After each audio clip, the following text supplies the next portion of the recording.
और इसलिए ये जो तानाशाह प्रवृत्ति है, ये तानाशाह प्रवृत्ति बीजेपी को लेकर डूबेगी। लोग अब बीजेपी को उसकी जगह दिखाने के लिए तैयार बैठी है। नमस्कार, मैं विशाल पटेल, SMS टीवी में एक बार फिर से आपका स्वागत है। आइए ले चलते हैं महाराष्ट्र की बड़ी खबरों की ओर और दिखाते हैं सैयद जाफरी की यह खासीपूर। काँग्रेसच्या नेत्यांनी, काँग्रेसच्या लोकांनीच मोठा केला होता आणि त्यांनी त्या काँग्रेसला संपवण्याचा विळा उचललेला आहे।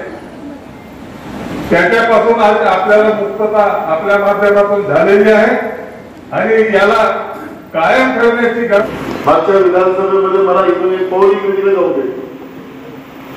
मुद्दा आपल्याला त्यांना हारण्या जिंकण्याचा नाही। मी मागच्या वेळेस मला नागपूरमध्ये लढवायला लावलं, मी गडकरीच्या विरोधात निवडलो, काय बरोबरची निवडणूक। मूळ प्रश्न तो नाहीये। आज आपल्याला हिंदीनं लोकांच्या, जसं आता केजरीवालांचा उल्लेख आपण सगळ्यांनी केला, हे लोक कुठल्याही लेवलवर जाऊ शकतात। आज आपल्याला देशाने देशाचं संविधान वाचवणं, लोकशाही वाचवणं हे आपल्यासाठी महत्वाचं। शेतकऱ्यांच्या शेतामध्ये लाईट नाही, आता आल्याला तेच अर्थ माझ्या लोकांचं पीक वाढलं, पीक निघालं तर त्याचं पीक घ्यायला तयार नाही, घेतलं तर त्याचे पैसे द्यायला तयार नाही। साधं ते 50,000चं प्रोत्साहन अजूनपर्यंत दिलं नाही। आम्ही आमचं सरकार असताना 700 रुपये बोनस देत होतो, अजूनपर्यंत यांनी बोनसची घोषणा केली, ते बोनस आमच्या शेतकऱ्याला दिलं नाही। पहिल्या भावाने त्याचा धान घेतला जातो, लूट मानगुरी आहे। म्हणून आपण व्यक्तिगत विचार करण्यापेक्षा त्याच्या पलीकडे आपण गेलं पाहिजे। बंधुभाऊ, मी माझ्या सगळ्या ज्येष्ठ नेत्यांना सांगतो, तुम्ही पण आज महाराष्ट्राचं ठीक आहे, जे आपल्या नशिबात असेल तेव्हा मुख्यमंत्र्यांचं असेल, काय असेल तेव्हाच होईल, पण आज आपल्याला महाराष्ट्रामध्ये सगळ्यात जास्त जागा ह्या काँग्रेस पक्षाच्या पंजाच्या निवडून आणणं ही प्रदेश अध्यक्ष म्हणून माझी जबाबदारी आहे। आणि म्हणून अशा या परिस्थितीमध्ये आपल्याला, मला माहित आहे, मला विश्वास आहे माझ्या भंडारा गोंदिया जिल्ह्याच्या जनतेवर।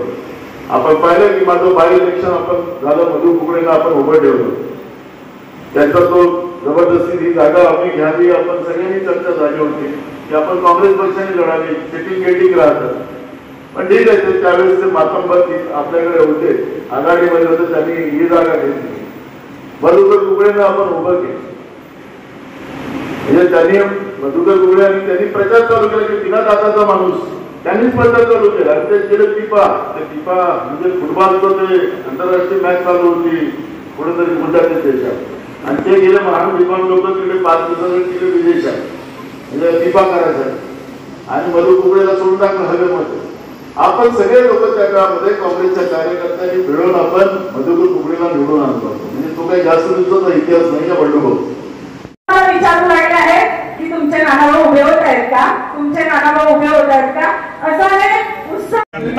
जाते हैं नाना नाना नाना, जिधर नाना उधर जाना, तो नाना पत्ता क्यों नहीं खोल रहे?